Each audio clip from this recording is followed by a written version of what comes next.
Hey, welcome to Monday night, Memorial Day 2019 Keystroke Medium. How you doing, guys? Been a while. I know I hadn't been on. Josh has got family stuff going on. Scott's having some technical difficulties, but nope, there's Scott. There's I'm Scott back. right there joining us tonight. I did not. We're on tonight with Josh Erikson, urban fantasy author extraordinaire, and of course, the incredible Scott Moon. How you doing, buddy? Yeah, I'm good. It's going to be an urban fantasy show, which is kind of cool. We can all talk about urban fantasy. Cool. That's right. I'm a little bit behind the curve because I had to restart everything. So what you been up to lately? To me? Oh well, no. You got to answer the damn question right now. I was on my day off, so I'm pretty happy. Been doing a bunch of writing, working on the collabs, trying to do a little bit on the side. I recently relaunched my urban fantasy dragon badge, and it's doing okay. So I'm pretty happy about that. And I've been studying a lot of marketing stuff, trying to learn how to do all that newslettery stuff and schedule promos and figure out all the magic everybody uses. So all the things. Good work. Been a lot of shooting. There's a big difference between writing the books and selling the books. There's people have different talents for different things. All the things. Yeah. About you guys? Yeah, I'm the same way. Well, we got Robot Chuck there for a second. You can see my house, and I'm currently in. You're really robot-y there, Chuck. It's like okay. Hold on. That's better now. Is it better now? Yes, I think. Say something non-robot-y. Oh my gosh. That's good. Okay. Am I robot-y now? Is that better? I don't know what I did. I don't know if somebody's glitching or what. Somebody's just messing with you. So maybe we should let the honored guest speak for the evening. Josh Erikson, tell us a little bit about yourself, who you are, what you love, what you hate, and how you got into writing. All right. If I start rambling on for an hour, just hit a buzzer or play the podcast. We're podcast hosts. We love people who ramble. That means there's a lot less for us to do. So please. Okay. Well, then that'll work out for both of us. Just go crazy. All right. I'm urban fantasy author. In like a week and a half, it'll be 1 year since I published my first book. So that's been really exciting. Before that, I worked for like 12 years in the hotel industry. So I can just sum all that up in exactly that description, and I never have to expand on that because it's as boring as it sounds. But I have 2 books out now in this series, and I also do the audiobook narration on both of those. So hold up, you narrate your own stories? Yeah. Yep. Respect. Hey, you know what? It was one of those things that I had heard a bunch of times that you don't narrate your own audio. Like, just don't do it. It's foolish. And for some reason, it never clicked in my head. And I was like, you know what? I'm going to give it a shot anyway. I'm going to gamble my entire career on this one terrible decision. And I did it. And it, like, for no good reason, the first one kind of blew up on Audible. And wow. Now I just have to do it. So, which I love. I love doing it. So it's working out. So, I mean, is that kind of your space right there? No, obviously people on audio listening can't see that, but I mean, is that kind of your recording space that you're in right now? No, actually this one, it's like a sunroom all around me. And so I started recording in here, and I had like foam and blankets and stuff all around me. And it was like 420 degrees. And I was just like sweat pouring off of me. And every time a big truck came by, I'm in southeastern Nebraska. So every time a truck or, a big loud engine came by, I'd have to stop and re-record. So actually behind me here, there's another room, and there's a closet that you walk in. I've got this old house with these really thick walls, and the closet is just full of like robes and clothes and stuff. Then I've got a bunch of foam, and works really surprisingly well. Yeah.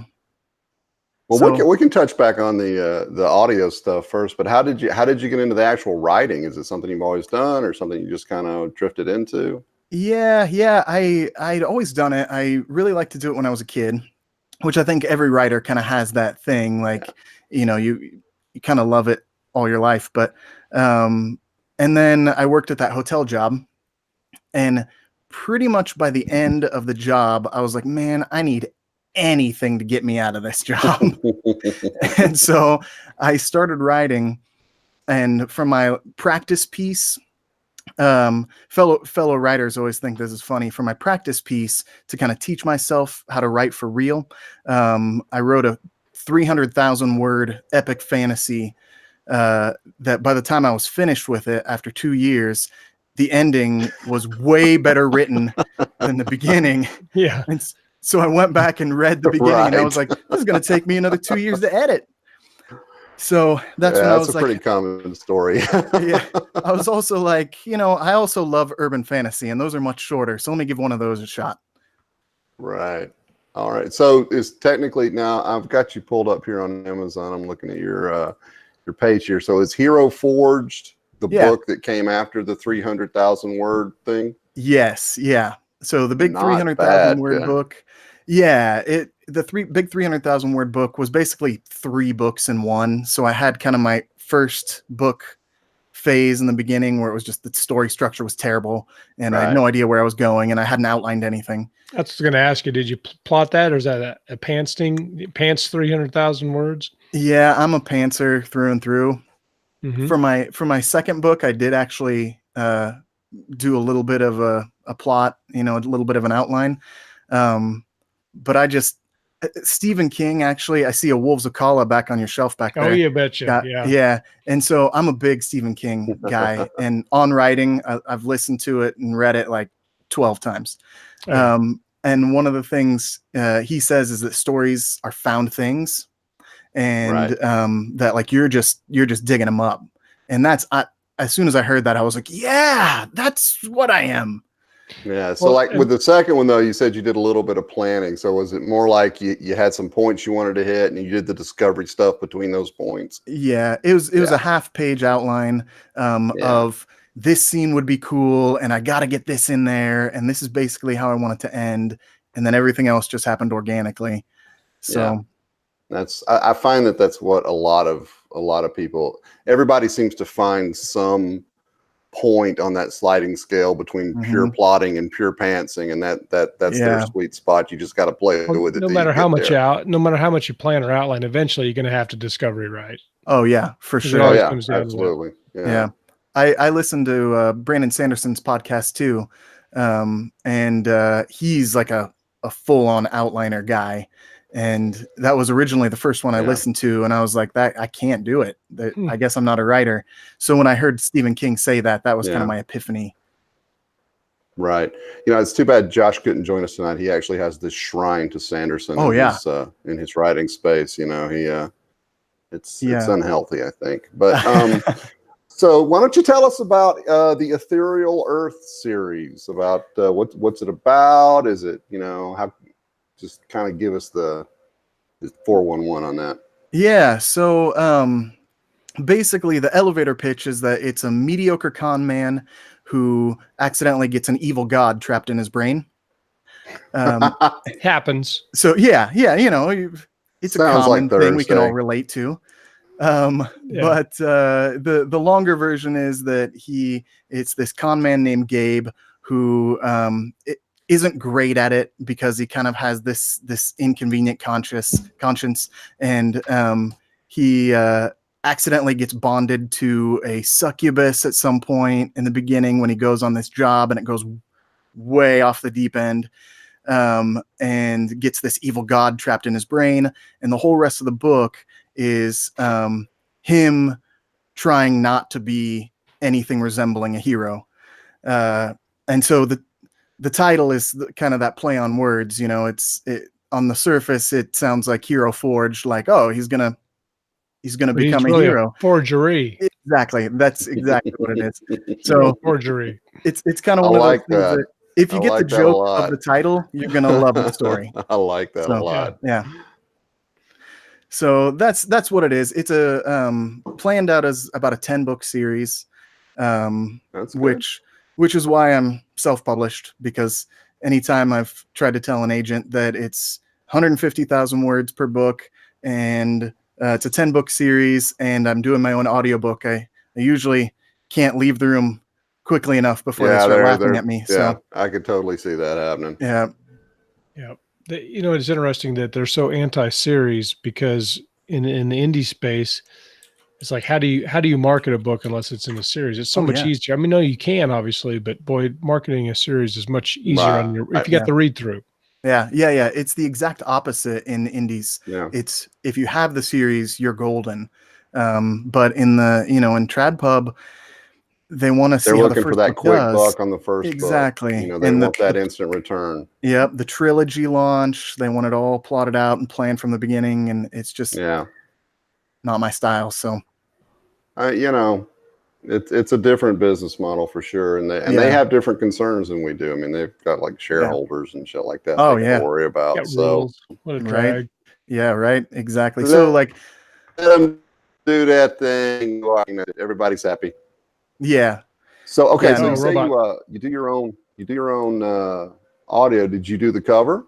Because that's kind of a cool No. cover. I like that Yeah, a lot. No, I hired that one out. I had a concept for what I wanted, but my artistic abilities have a hard stop at drawing or any kind of design. So I for the first one I worked with, I actually got a guy on Fiverr that I just got really lucky. And for the second one, I have a local friend who I met through theater, and he did the art for the second one, and that one's I like that one even better. It's even cooler, I think. But it's just kind of I like the black and white aesthetic. Yeah. It really stands out on the page, especially in the thumbnail size. I'm kind of into anime stuff too, and it has that kind of vibe to it. So yeah, and I think the black and white actually kind of plays on the whole forgery of a hero kind of thing, right? yeah, Because you think hero, you think black and white, and I like that. Yep. That's a good looking series. I heard you mention something about theater. So does that help you with audio narration if you're involved in that sort of thing? For sure. It was basically my whole life. I loved audiobooks from way back when I was listening to like read along Ghostbuster books and like Teenage Mutant Ninja Turtle, picture books. And I would play the little cassette tape along with it. I thought audiobooks were just amazing. So I've loved that. And then I had this separate part of my life where I studied music theater and I was a singer and I took voice lessons. And then this third other part of my life that I loved writing. And then I got a job in a hotel for 12 years and did nothing with any of it. And so then they sold the hotel and this all kind of collided into one thing. And I was like, wait a minute, I have all these things that kind of line up. Maybe I'll, throw all my eggs in one basket and give it a shot. I mean, yeah, that actually makes a little more sense now that you would do your own audiobooks if you have voice and dramatic training, because audiobooks aren't really just reading, they're performing. Yeah. So that makes a lot more sense. Yeah. Yeah. There are a couple of questions in the chat box. Chuck, Oh, yeah. Are you in the? I have it open, but I'm too entranced by That's Josh's fine, yeah. story to pay So, attention. I'm horrible. entrancing.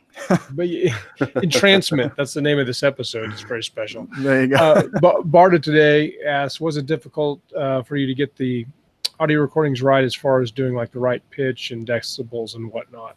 Yeah, for sure. It's like, so ignorant Josh of a year ago got into his makeshift closet recording booth with equipment that his friends and family bought him for Christmas. And I had like this bed foam, that egg crate foam all around me and a big quilt and like a bathrobe off to my left. And I did a bunch of sample recordings and none of them would work right. And so I had to go on the Audacity help forums and have a bunch of way smarter people than me help me. Turned out my old electrical wiring in the house was causing a background buzz. So I actually had to shut the power off to the top floor of my house for the whole time. This was July in Nebraska. Nice. And wow. so in order to get a clean sound, And then that was just getting the equipment right. Then to get a nice like pitch and not have pops and things like that, I had to buy, you know, the pop filter and had to learn how to speak. And just doing an informal thing like this, it's no big deal. But when you're up close, like a NPR newscaster, you know, like whispering into the microphone, you get all these little pops and hisses. And every time you clear your throat or exactly, make some sort of wet sound. Yeah, exactly. So like you learn all the tricks. You eat green apples or grapes or chew gum. I always chew gum, and that keeps that nice and clean. But then the acting portion of it, you have to act enough to carry through the audio because nobody can see your face. Yeah. But not so much that you sound like a crazy person. Right. You know, so well, we've had some narrators on here before, and I'd watched some things about narration, and because I toyed with doing it, and I decided that it's not for me. And the main thing is because I'm not an actor. Because I said narrators, one of the big things they need to be voice actors, and that's a really important element. So you got to kind of get into the role. And it's like when Luke Daniels came on, and when he would read for us, you know, he's real animated, kind of like you are now. He's talking and doing things and crazy stuff. It's totally true. I didn't realize how true that was until I recorded my first samples, and I way underacted it. Because it seems like you're being really animated, and then when you listen to it without, you know, kind of separating yourself from it, you need to add emphasis where you never really thought of before. And I'll sometimes record 20 different versions of the same line, and then I do my own audio mastering too on the back end. So I'll then splice in the best pieces that work best, you know, for the moment. How long did it take to learn all that? Oh man, so long. Had I known going in how long all this was going to take to learn, I probably wouldn't have done it. But by then I had already recorded the entire book, and then I had to learn the audio mastering stuff. And so it was too late. I was in too deep. It took me probably 4 months of solid study and tinkering to get to a good point where I could produce something that resembled professional. Yeah. So I think it's a huge time investment, you know, and you gotta, I hope you enjoy it too. Cause I think you have to have a passion for it. Bart asked, and this is optional, but sometime during the show, I imagine he asked if you can do a sample so you can hear the difference between your normal speech and your reading speech. Oh, sure. Yeah. Maybe you want to read us something from your book. Oh, sure. Yeah. I can grab a book whenever you want. Well, hell, let's do it now. Yeah. Okay. Let me grab a book. Grab something real quick, and Yeah. Meanwhile, we'll talk about Chuck's hat. That's far cooler than my hat, and how we should have some. Yes, I like my flat caps. See, I keep trying to tell Josh I need one with an emblem. Josh should have a flat cap. All right, here we go. Keystroke medium. Yeah. All right. Let's see. Let me find a. Set us up. What is it? Just a passage? Yeah, this will be Hero Forged. Let me find a good one here. Sorry, No, you're right. We can talk amongst ourselves for a little bit. No, you're fine. I'm looking at the rest of the shenanigans in the chat. Let's see what we got. Yeah. Okay.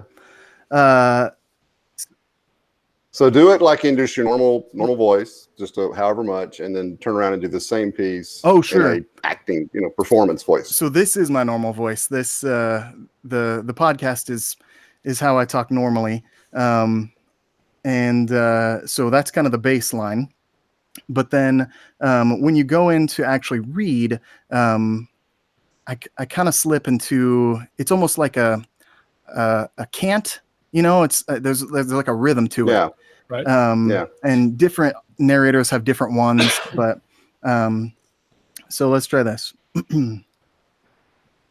By then, the first hunter had gotten back to its feet, and it dismissed Gabe to move to Heather as she rose. Gabe set himself in what he hoped looked like a defensive posture and tried desperately to remember the few months of judo he'd taken as a college elective.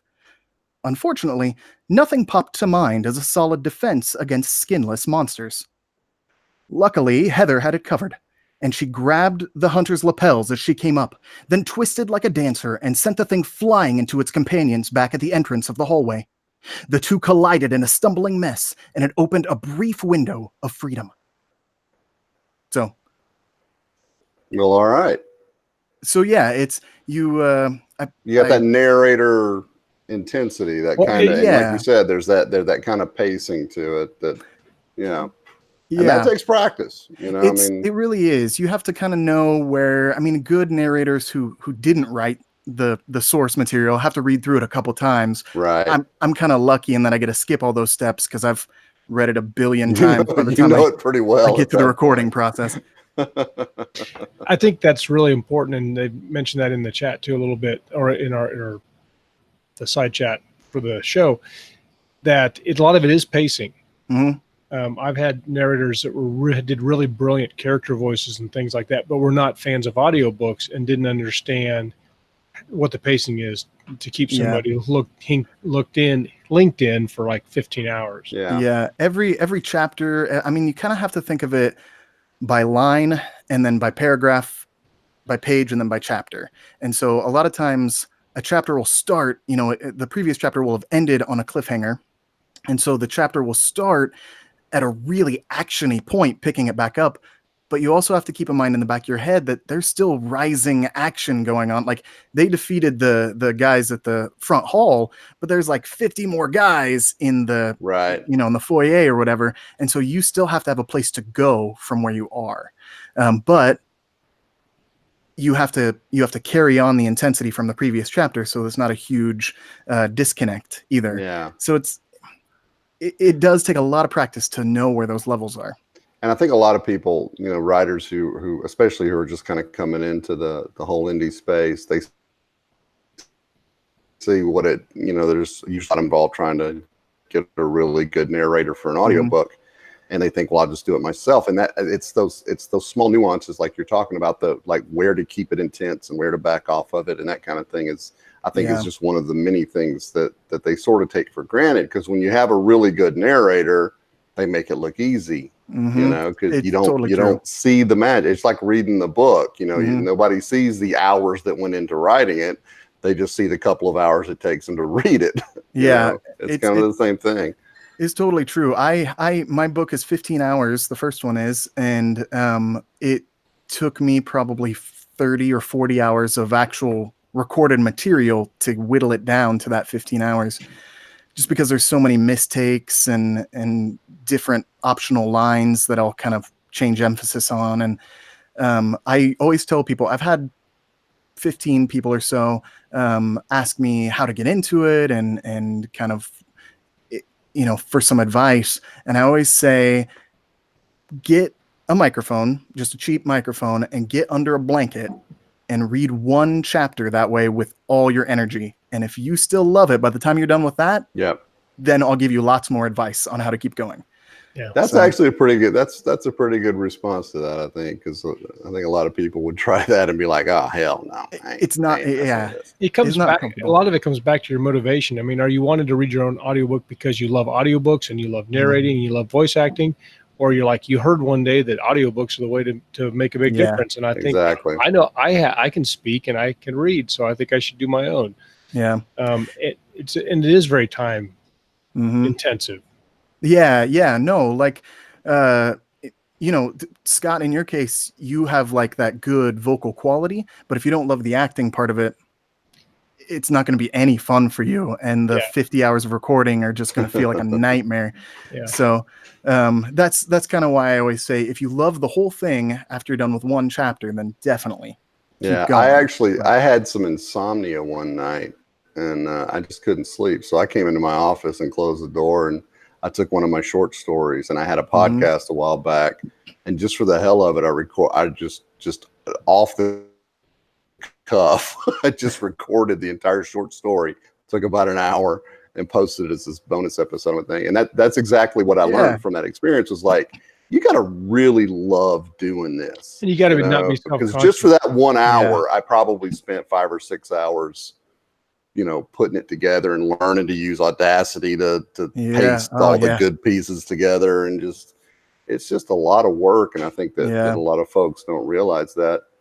And we can get back to that in a minute, but I think it's about time we touch on this episode's show sponsor.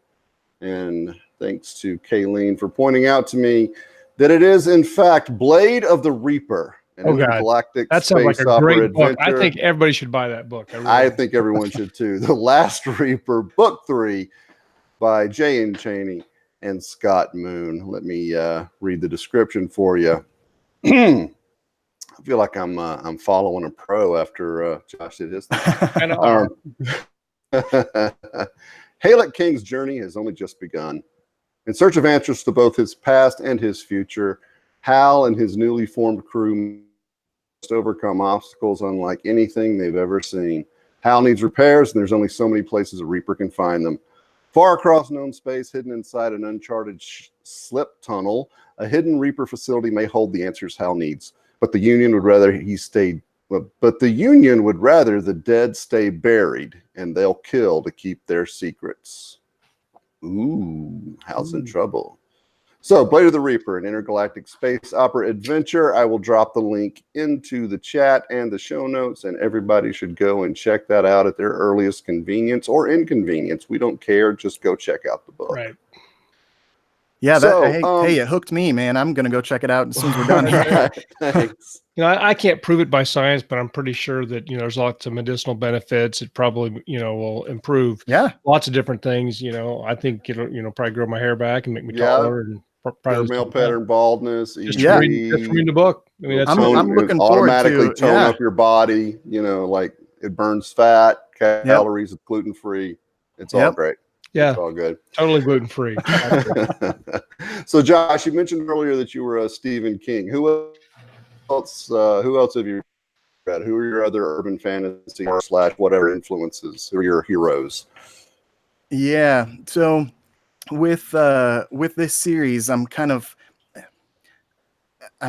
chasing very distantly Neil Gaiman. The book was originally written as Gaiman-esque, and it was written when everything was all grimdark, and everybody wanted the grimmest, darkest stuff. And then I went back through and I was like, no, there's not even close to enough jokes in this. So so then I actually like to describe the books as Neil Gaiman on too much cold medicine dictating an episode of Supernatural to Joss Whedon. So love it. That's so if that works for people, that's basically what it is. I will be picking that up for sure. You need to put that in the product description. Yeah, I have a Facebook ad with that on there right now, and I just have a bunch of WTF faces on there on the responses. But so Gaiman for sure. That's great. And with the audiobook narration thing, he's like my personal hero. Because he does some of his own books, right? Didn't he do a lot of them? What was the one about the graveyard? Book he does. He did American Gods, which this is has a little smack of that flavor. I was gonna comment that it kind of with the whole reluctant that's very much like Shadow in American Gods. That's very cool. So it's Gaiman, and then I love Butcher, the Dresden stuff. I mean, and that's a pretty common one. Everybody who likes UF usually started in Butcher, right? And then Stephen King too. I love his Dark Tower series. I have a couple elements that are a little similar to the Dark Tower series too. Kind of those meta upon meta things that he does in the Dark Tower. Yeah. So love it. That's cool. There's a question I always like to talk whenever I get a chance to talk to another urban fantasy writer. How closely do you think the urban fantasy genre butts up and rubs shoulders with the superhero genre? I think it's the same fans, more or less, because urban fantasy tends to be if you look at how urban fantasy kind of began with Butcher really popularizing it. It's that kind of cool, snarky, darker hero against all odds. And the superhero genre does a lot of that too. But I think the superhero genre has a lot more whimsy to it. Like when you're reading a book like that, you're expecting a little more glossy, brighter colors. Yeah, 4-color. Yeah. And so urban fantasy, when you're in a when you're in a darker mood, and superhero when you just want to read something fun. Yeah. I always like to get people's take on that because I've got a series that some people say it's one, some people say it's the other, and I've had to give a lot of thought to what that dividing line is, and if it matters, and if it matters, exactly. Sorry. Go ahead, Scott. I'd say I had to get in my Audible account and purchase that little button that's the buy 3 extra credits because I was out. So I did that, and I got Hero Forged, and I noticed I noticed that you have 1,357 ratings. Yeah, that's fantastic. Very nice. So there's a story that goes with that. Thank you for grabbing the. I'm hooked. I was reading while you were talking earlier. I was also skimming through the ebook front of it. I was like, I'm probably gonna put that in. Yeah, there. You had me on Neil Gaiman on Too Much Cold Medicine. Yeah. That's my big gun that I pull out. So the 1,300 review thing. So like I was in a contest this summer, Mark Lawrence's SPFBO, self-published fantasy blog off. And I think it actually opens in like a couple weeks here again for entries. And they just let in like 300 people. And I had just published my book and I had no idea what I was doing, or much, much less so than I do now. Not that I have any idea what I'm doing now. And that contest kicked off, and my book just happened to be the first book reviewed of the 300, and it was the first semifinalist announced on the first day of the contest when it was all over Our Fantasy and when everybody was reposting on Twitter, and it was just pure luck. And then my audiobook just happened to be released like a day before that, and so everybody clicked the link, and like my book just went bananas through no planning of my own. But now you have to try and replicate it. And like, could I plan that? Yeah, exactly. And so with the second book, I had like this big group of people who already wanted to read the book.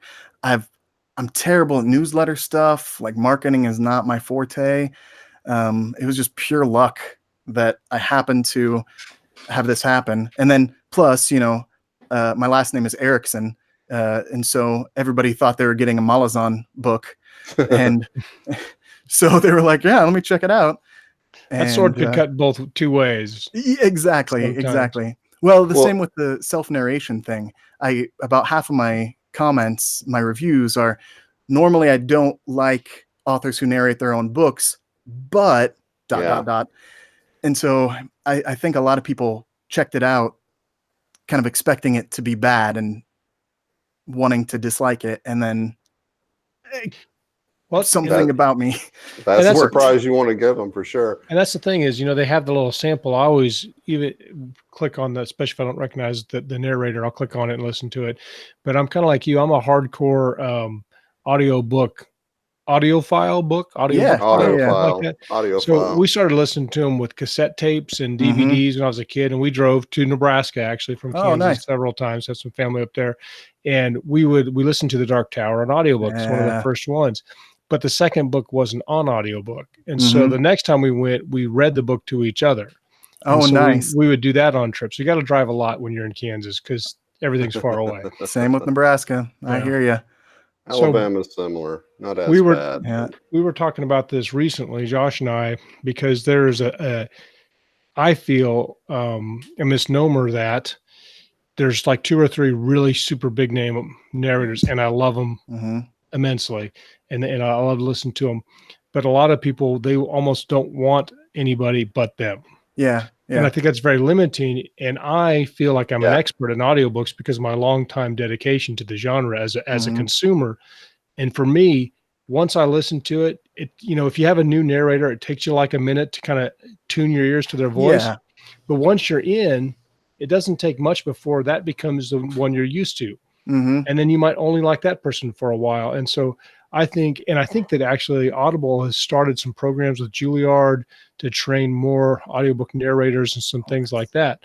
So I think it's definitely a hugely growing field, and I'm glad. It makes me happy. Yeah. They have the ACX, system on the back end of Audible, specifically to connect narrators with authors, whether you're independent or Yeah, whatever. that's pretty much how I got the guys who do mine. Yeah, Yeah, and it works really well. There's some really awesome narrators on there.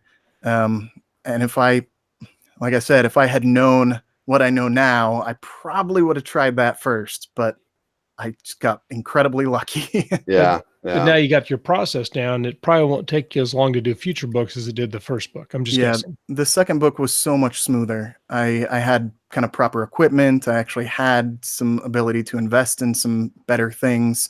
And I had the training to not make a bunch of silly mistakes. So yeah, you knew what kind of gum to chew and stuff like that. Exactly. You knew how far to pull the bathrobe around to get the best, that's exactly right. Yeah. So what's a writing day look like for you? What kind of word count do you put out? What do you use? You a word guy, a Scrivener guy, hammer and chisel? What's your process? Yeah, I'm pretty simple. I'm meat and potatoes, so it's just LibreOffice, just the open version of Word. And I can usually, kind of depending, for me, I don't know if it's that way for everybody, but for me, action scenes always flow way easier and faster. So I can get 5,000 words of an action scene, or a really kind of contemplative dialogue scene or something. I might only get 2,000 in a day. But since the audiobook did okay, I'm able to stay home during the day now and actually kind of do the writing full time. So that's been awesome. Sure. So we had somebody that they were talking about, it was reference audiobooks, and they had recommended one of the authors in the series put more dialogue. The narrators wanted more dialogue because that's where they could act.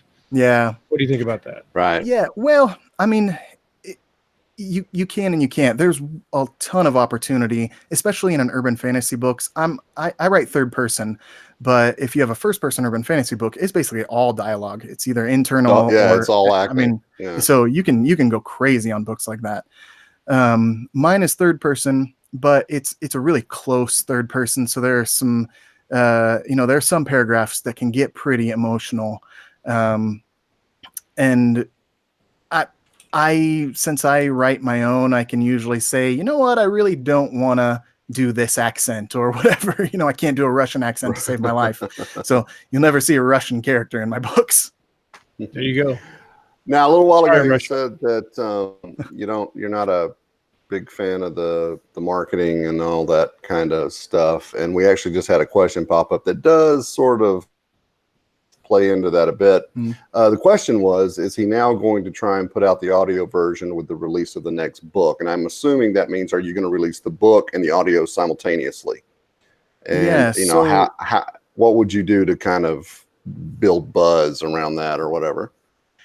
Yeah, that's ideal.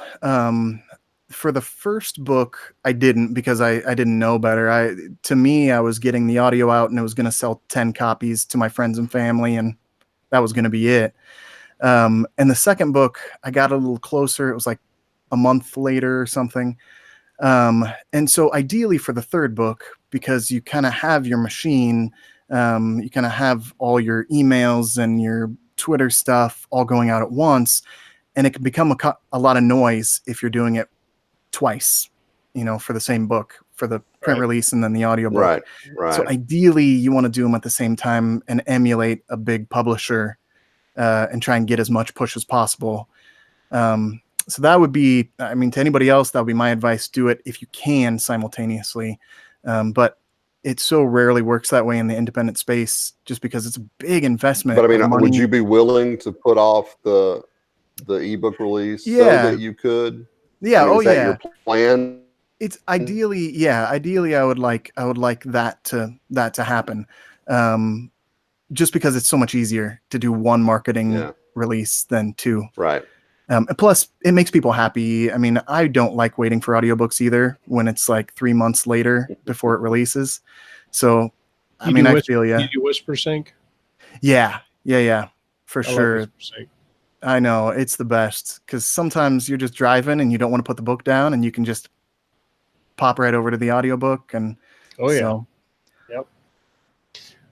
Well, what do you do to get eyes on it? Do you dabble in ads or? The SPFBO blog for any other indie fantasy writers out there, the SPFBO contest kind of introduces you to a bunch of different blogs. And so I made a bunch of friends just through that. And they all have different blogs, and people are just really cool, and they'll review and they'll retweet your posts. So a lot of it's just kind of organic. And then occasionally I'll stumble my way into something that looks like I planned it, and I'll actually get a podcast interview or something that's way more effective. So, but I'm so bad at that marketing end. If I could find somebody to hire for it, I feel your pain, man. I'm the same way. It sounds like your strength is kind of you're developing a network. It really sounds is to me like through that SPFBO.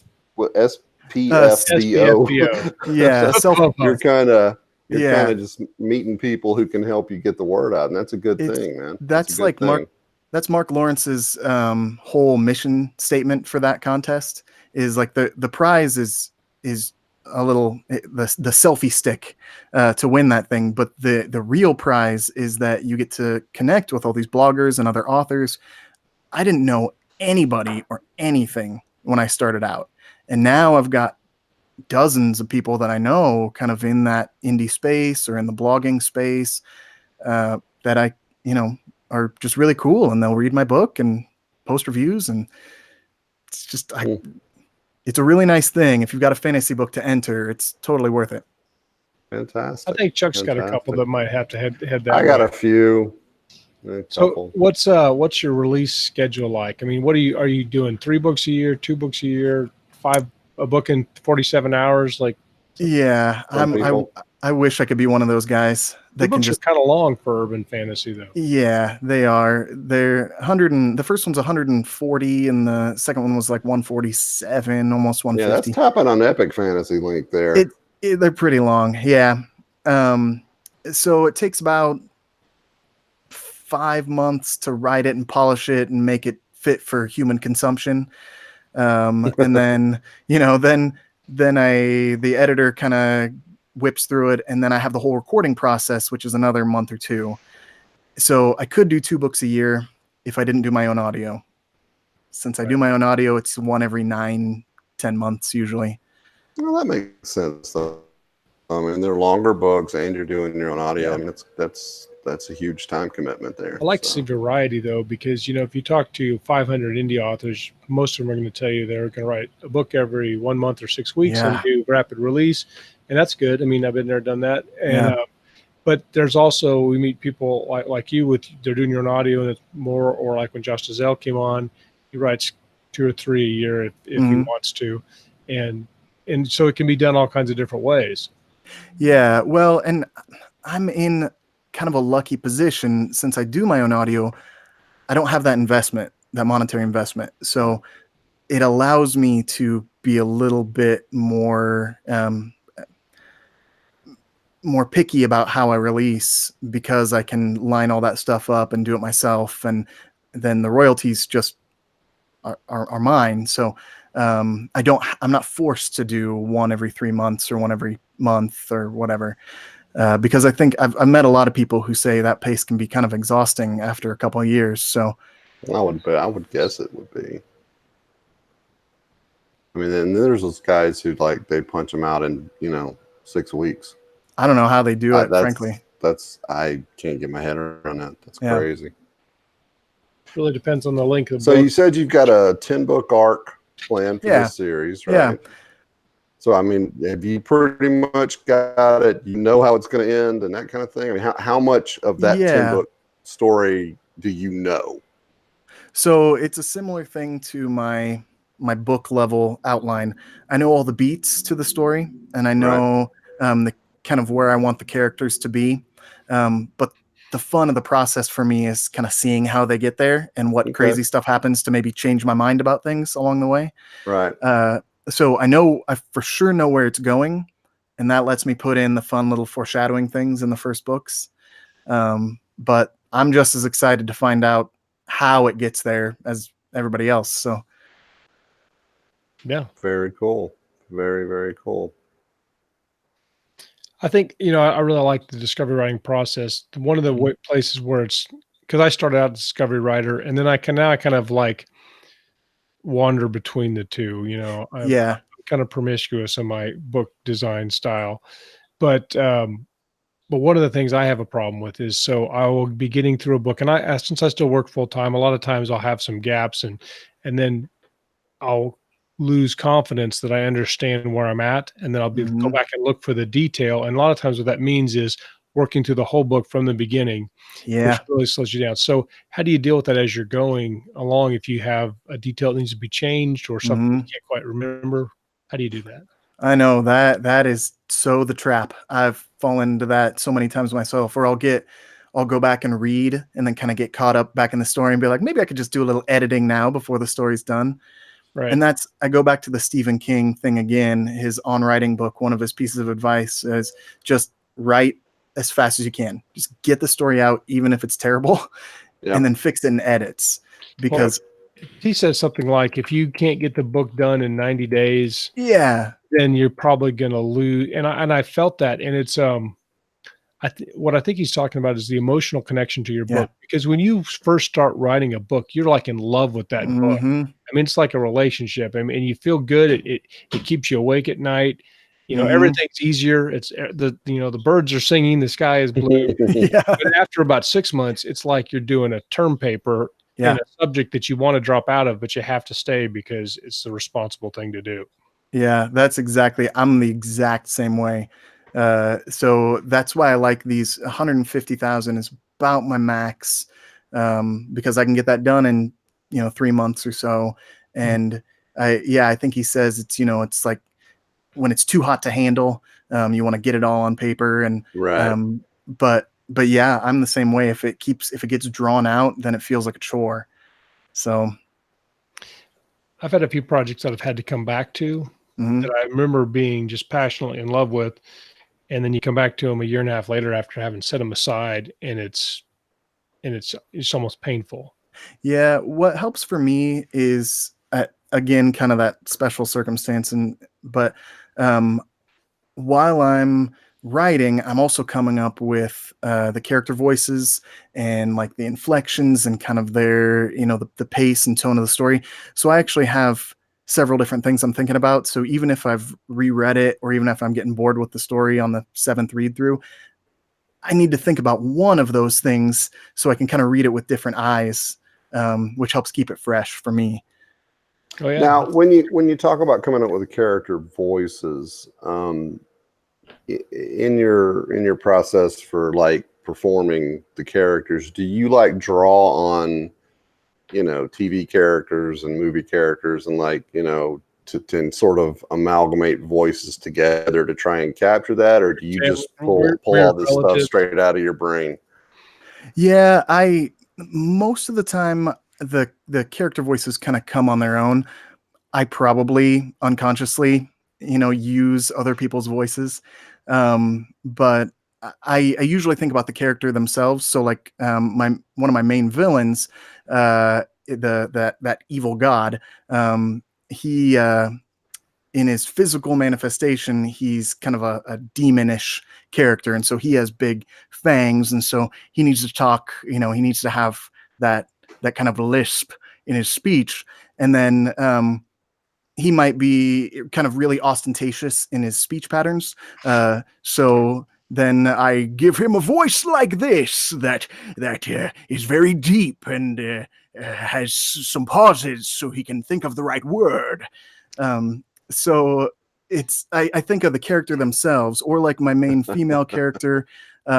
She's a succubus, and so that kind of helps me because I can just raise her voice up high like this, but she's also a succubus, so if I get a little of my baritone in there, it's not a problem. Nice. So they kind of voice themselves, really. Right. So would you ever consider doing someone else's book like this for the payday? I've been asked a couple times, but I'm not a good professional narrator. It sounds like I am, but it takes me probably 3 times longer than a real professional narrator to do it. Right. And then I fix a bunch of stuff in post. And so I could write another book in the time it would take me to narrate someone else's book. And ultimately that's more beneficial for my career. So makes sense. Makes sense. A lot of people in the chat are super excited about the fact that you make up voices while you're writing, and you know, it's all very reaffirming. It's like we're in a kind of a writers anonymous group. It's like, yes, I also make up voices for my characters as I write. I'm not a crazy person, right? No, I totally do it. So recording the audiobook was basically just me polishing what I'm already performing when I'm doing my edits. So it's not super different. I've already done several dress rehearsals by the time I get to the recording process. Guy Anthony DeMarco says he's crazy, so that helps him hear the voices. I've always been of the opinion that writer, for myself anyway, I hear voices all the time. They're just not talking to me. Right. You know, I'm sort of eavesdropping on these other worlds, and then I tell the stories of what I hear. So I think that's kind of, I think we all do that to a certain extent. For sure. I like I'm getting the Stephen King trifecta in here. But another thing he says is that it's like an inspired play for the writer. You know, it's like happening for you, and all you're doing, like the only thing that makes writers that much different is we take the time to put it down and write it in a way that will convey the same emotions to other people. So that's what makes it as fun for us as it does for the reader. So you have you're working on the third book now? Yeah. I actually just started. I finally clued myself in and got like a lead in for my newsletter. So I just finished a short story that I'm going to record based on a secondary character in the first book. That's awesome, because I always have a question I always ask, and I went right in the middle of your answer, but I always ask people, what's their favorite secondary character? Yeah, so I have two. My secondary character that I like from the first book is James. He's in the first chapter. And he's kind of this hardcore like job finder for the criminals of Lincoln, Nebraska. He's just super interesting. And by the end of the second book, you know, there's way more interesting stuff about him. And then in this short story, he's even more interesting. So I'm actually toying with a spin-off series with, you know, him involved. And then there's a character from the second book who is he's called a Hexen, and he has all these this like vest full of all these little fun tricks. And as I was writing him, I was like, oh man, this would be a great D&D character if somebody could figure out how to make this class work. Right. I sense a fellow gamer there. Oh yeah. The last two nights, my family's actually in a different part of the state right now for the holiday, and I was home working and, you know, to be here for this. And the last two nights we did some marathon D&D sessions. Nice. Yeah. So coming fresh off of those. Yeah. And so the question I had asked and that I interrupted was, what are you doing to kind of get us? Can you tell us about your third book, when it's going to come out? What do we need to know to anticipate that launch? Yeah. So the third one is just in its infancy now. The second book came out in February, and then the audiobook was out in March. And then I took a little time to decompress after working, you know, like 17-hour days getting the audiobook ready. So I'm just starting the third book now. I'm hoping to have it ready by winter, all recorded and released and ready to go. All my editing and everything is all scheduled, so should hopefully work. Awesome. Outstanding. Bard of Today wants to know if you would ever consider going back to your epic fantasy. Where did that end up landing? Yes. So it would take a lot of editing, but I love the story. It's nothing like the urban fantasy that I write, but it's super fun. It's actually kind of a steampunk wushu. Wow. I know it's so weird. Nice. But I love the world. I can be honest with myself and say I was a much worse writer at the beginning of that book. Well, sure. We all are on the first time. You know. It'll just take a lot of work, but absolutely, I don't want that to have been wasted. Those 2 years of my life. So Excellent. And do you think you would tackle narrating something that huge for yourself as well? Yeah. 'Cause that's a big, that's a big book, dude. That's a big commitment. That'd be 100 hours probably of recording time. Yeah, I think at this point I probably would. I have. It sounds weird to say that I have any fans, but I have a couple fans that have been like, now you need to record every single book, otherwise I'm going to be mad at you. I was going to say, it sounds like it's actually part of your brand, and that it's something really that sets you apart. And if that's what people like, then that whisper sync can't hardly be beaten. Yeah, exactly. You give everybody what they want, and I love doing it, so why not?